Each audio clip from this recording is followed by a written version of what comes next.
네, 주말 동안 여러 소식이 많았습니다. 주말간 리플과 스텔라가 커플링 되어서 이 급격한 반등을 주고 있는 이유는 여기 보이시는 리플사가 드디어 3조 뒤에 있는 프리트라이얼 전에 주말에 리플사의 답변을 제출했습니다.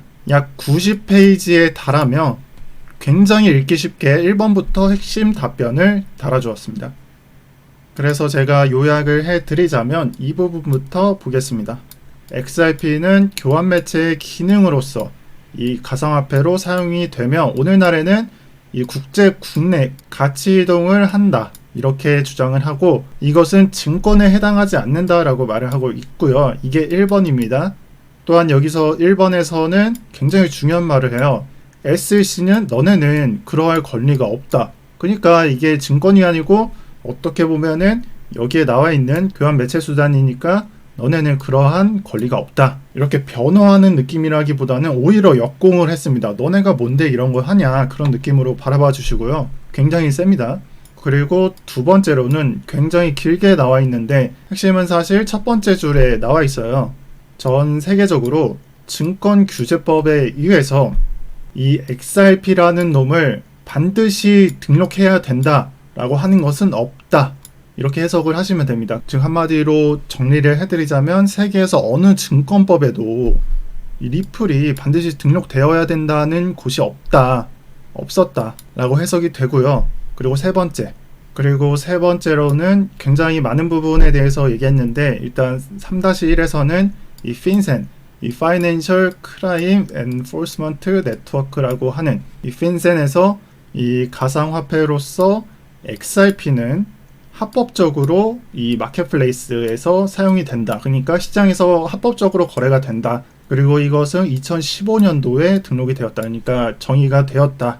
그리고 증권법에 의해서 어느 나라냐면 이 영국, 일본, 싱가포르에서는 이 XRP라고 하는 놈은 사실 가상화폐로서 취급이 된다라고 해석을 하시면 될 것 같습니다. 그러니까 증권이라기보다는 이 가상화폐로서 취급이 된다라고 해석을 하시면 될 것 같고 이렇게 중요한 것으로는 3개 정도를 말하고 있고요. 제가 정리를 해드리자면 첫 번째, 리플은 가치교환 매개로서 저장이 된다. 두 번째로는 전 세계 증권법을 돌아봐도 우리가 XRP라고 하는 것이 증권으로 등록되어야 된다는 사실이 없다. 그러한 주장이 없다라고 말하는 것과 같고 세 번째도 비슷하게 영국과 일본, 싱가포르에서는 이 XRP를 가상화폐라고 정의를 내린다. 결론을 짓는다라고 말을 하고 있습니다. 그래서 이 밑으로는 4, 5, 6, 7, 8, 9, 10이 있는데 제가 짧게만 말씀을 드리자면 비트코인하고 비교도 하고요. 그리고 XRP의 장점, 그리고 레저의 장점 등을 말하고 있고 추가로 ICO에 대해서도 부정을 하는데 저는 그게 이해가 안 되고 좀 좋은 부분이 아니라서 생략을 했고요. 이건 나중에 좀 판단이 될 것 같고 따라서 지금 현 상태는 SEC가 플렉스를 고소를 했고 그리고 리플사는 이 피고인의 입장에서 이 부분을 다시 반박을 한 수준입니다. 제가 봤을 때는 앞으로 2주 뒤쯤에 이 SEC에서는 이러한 반박문에 대한 또다시 반박문을 제시할 것으로 예상이 되고 아마 프리트라이얼 컨퍼런스까지 이런 핑퐁 게임이 계속될 것으로 보입니다. 아마도 이후에도 합의가 안 된다면 이 핑퐁이 계속되겠죠. 서로의 주장이 다르니까요. 그래서 만약 리플, 스텔라 루멘을 들고 있으신 분들은 일단 3주 뒤에 프리트라이얼 컨퍼런스가 있다는 것을 기억해 주시고 그 전에 SEC에 반박문이나 강력한 내용이 게시되지 않기를 기도하시면 됩니다. 원래 투자의 재료라는 것은 특히나 코인 시장에서는 선반영이 되니까 이에 대한 부분도 충분히 고려하셔서 체크해 주셨으면 좋겠습니다.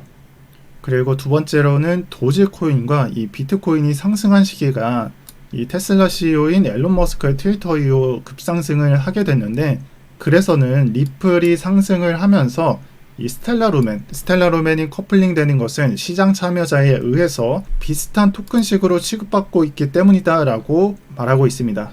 그러니까 주식뿐만 아니라 코인에서도 시장의 참여도가 엄청 높은 단계에 있어서 그 어떤 호재 하나로도 주변에까지 퍼지고 있다는 것을 말을 하고요.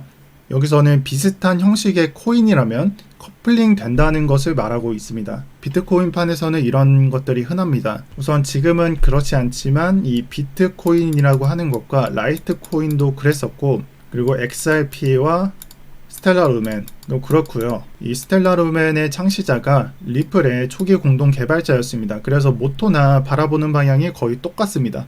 또 여기에 더해서 이 이더리움이라고 하는 것과 그리고 폴카닷이 있겠죠. 이것도 뒤늦게 나온 폴카닷, 이 폴카닷 개발자가 이더리움의 초기 개발자였습니다. 이 부분을 제가 말씀을 드렸었는데, 특히나 스마트 컨트랙트를 만든 사람이기도 합니다. 사실 이 폴카닷이라고 하는 것은 코인이라기보다 여러 코인을 연결해주는 체인이니까 정확히는 커플링 되지는 않지만 이런 관계가 많다는 걸 말씀드리고 싶습니다.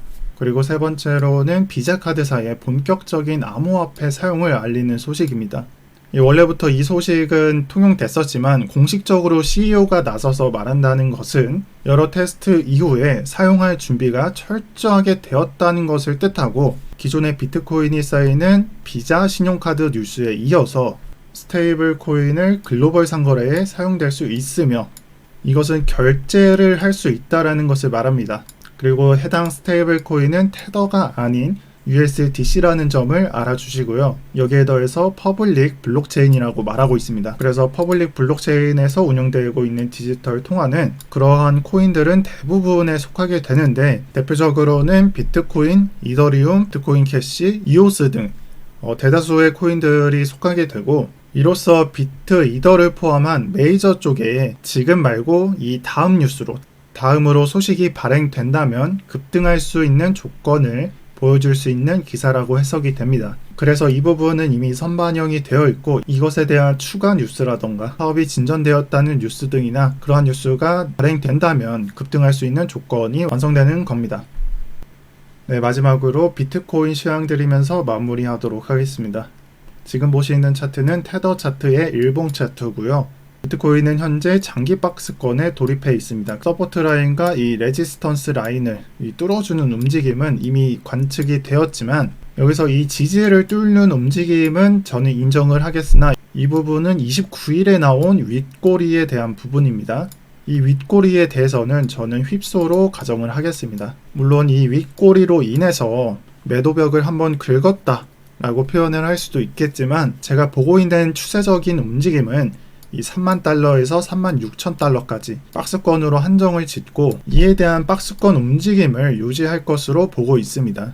그래서 현물 시장에서는 알트 쪽을 유심히 보는 것이 좋다고 저는 생각을 하고요. 이와 반대로 선물 시장에서는 28,000에서 27,000, 27,700달러까지 롱을 잡을 수 있는 위치가 되겠고, 또 올라와서는 이와 반대로 숏을 잡아서 단타를 친다거나, 그러니까 포지션을 스위칭 한다거나 그러한 전략을 할 수가 있게 되는 거고, 이 공매도 부분에 있어서는 이 38,800, 38,600달러 기준으로 피보나치 수열로 접근을 할 수도 있을 것 같고요. 제가 이틀 전에 종가를 보라고 한 뜻을 이제는 여러분들이 이해하실 수 있을 것 같습니다. 그래서 가격은 회귀하였으며 또다시 박스권 장세입니다. 사실 이런 장기 박스권 시황뿐만 아니라 당장 내일부터는 새로운 월봉이 시작되기도 하고 장기 이동평균선이 올라오니 이에 따라 지지가 형성되는 시간이기도 합니다. 따라서 저는 지지를 항상 그려드리고 있기는 하지만 차트 기술 분석적으로 새로운 관점으로 시작되는 날이 내일입니다. 그래서 새로운 관점을 보고 싶으신 분들은 평경장 프리미엄 시황을 댓글에 나와 있는 링크를 확인하셔서 들어오시길 바라며, 영상의 구독, 좋아요, 알람 설정해 주시면 감사하겠습니다.